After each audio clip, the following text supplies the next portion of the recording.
गंगानगर राज्य के दायरे में बसा था एक छोटा सा गांव कैलाशपुर। वहां आनंद अपने पिता हरिया के साथ एक छोटे से घर में रहता था। आनंद के पिता हरिया पेशे से एक लकड़हारा थे। उन्होंने अपना पूरा जीवन लकड़ियां काटने में ही व्यतीत कर दिया था। हालांकि अब उन्होंने वो काम छोड़ दिया था, क्योंकि आनंद ने अपनी मेहनत से एक छोटी सी जमीन खरीद ली थी और उस पर ही खेती किया करता था, जिससे उसके परिवार का पालन पोषण चलता था।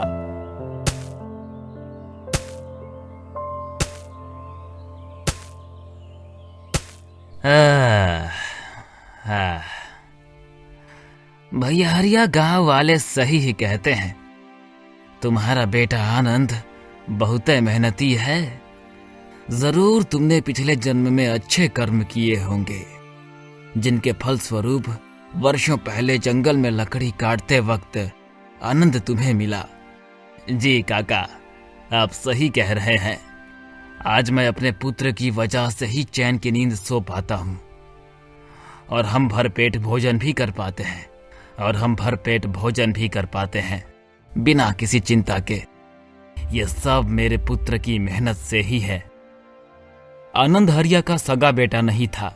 हरिया की पत्नी की तो शादी के 6 महीने बाद ही मृत्यु हो चुकी थी, लेकिन उसके कुछ समय बाद ही उसे जंगल में लकड़ी काटते वक्त एक पेड़ के नीचे आनंद पड़ा मिला।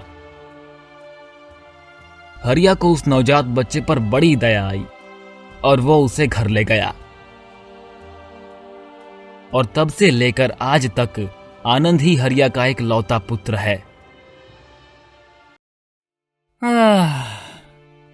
चलिए पिताजी, घर चलते हैं।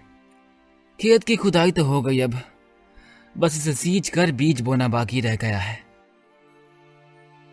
फिर आनंद और हरिया घर की ओर चल देते हैं।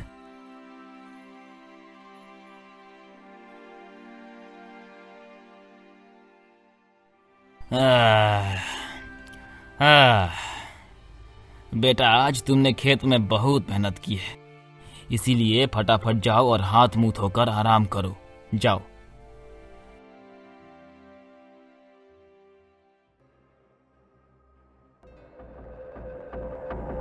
रात को सोते समय हरिया को एक सांप डस लेता है।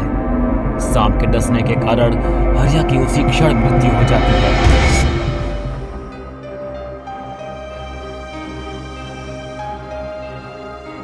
अगली सुबह जब आनंद उठता है तो हमेशा की तरह अपने पिता के लिए दातून और पानी लाकर उनके बिछौने के पास रख देता है।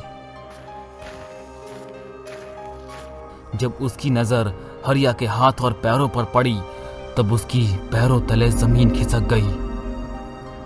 हरिया के पैर पर सांप काटने के निशान साफ दिख रहे थे। आनंद ये सब देखकर बहुत डर गया और फौरन वैद्य जी को बुलाकर लाया। वैद्य जी, क्या हुआ है मेरे पिताजी को? वो ठीक तो हो जाएंगे ना? आनंद, मुझे यह कहते हुए बहुत दुख हो रहा है, लेकिन हरिया अब कभी भी उठ नहीं पाएगा। सांप के डसने के बाद आधे घंटे में ही हरिया के प्राण निकल चुके थे। अब चाहकर भी कोई कुछ नहीं कर सकता। क्या?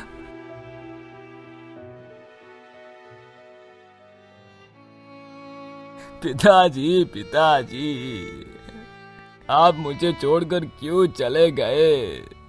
इस संसार में आपके अलावा मेरा था ही कौन?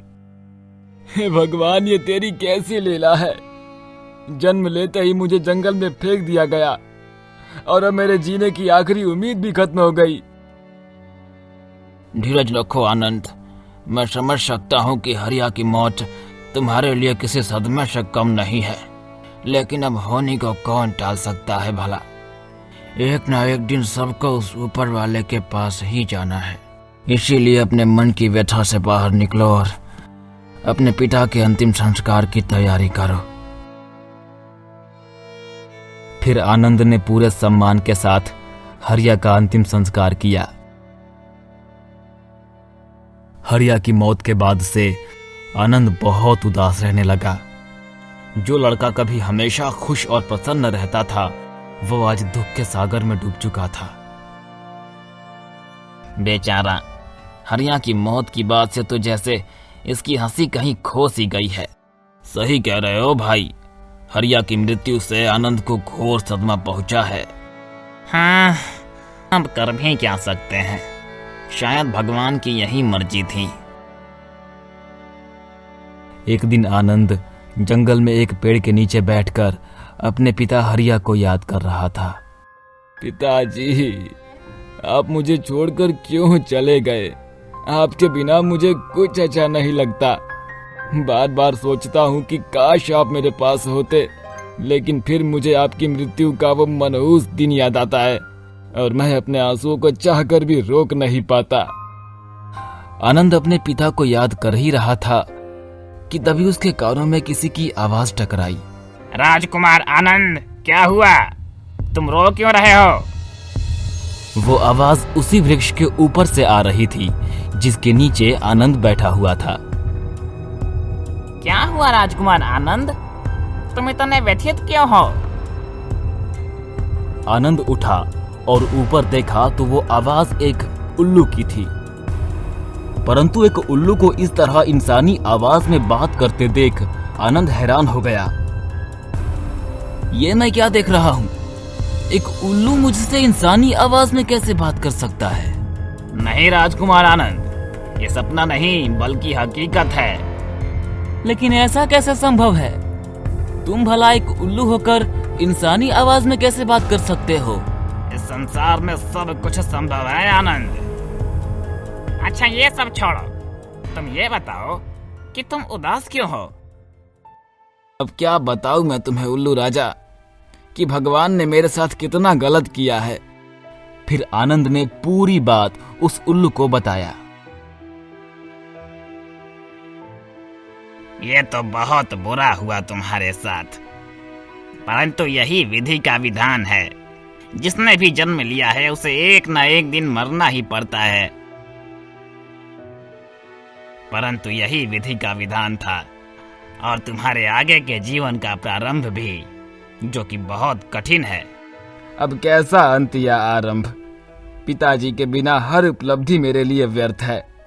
नहीं राजकुमार आनंद, जिसे तुम हकीकत समझ रहे हो वो असल में बहुत बड़ा झूठ है। मतलब हकीकत, झूठ? ये सब तुम क्या कह रहे हो? मुझे कुछ समझ में नहीं आ रहा। और तुम मुझे ये बार बार राजकुमार क्यों कह रहे हो?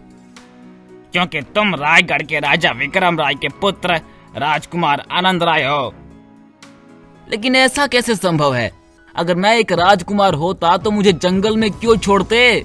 वो इसलिए ताकि तुम जीवित रह पाओ और उस कपटी इंद्रवर्मा से अपना राज्य पुनः पा सको। क्या? अपना राज्य पा सकूं? ये तुम क्या कह रहे हो? मुझे कुछ समझ में नहीं आ रहा।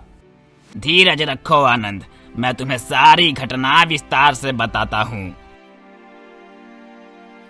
आज से करीब 23 वर्ष पहले रायगढ़ के राजा विक्रम राय सकुशल अपना राज्य संचालित कर रहे थे।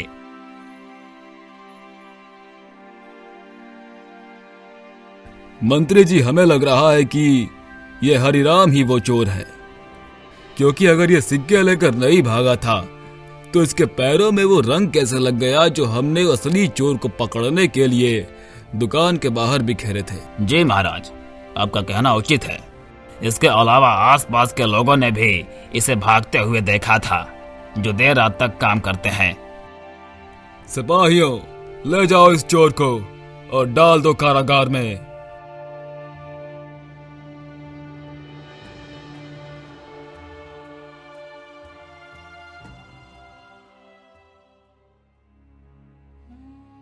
क्या हुआ महाराज? अब किस बात की चिंता कर रहे हैं? वो चोर तो पकड़ा गया। नहीं मंत्री जी, हमारी दुविधा का कारण वो चोर नहीं बल्कि कुछ और ही है। तो फिर महाराज कोई नई समस्या तो नहीं है?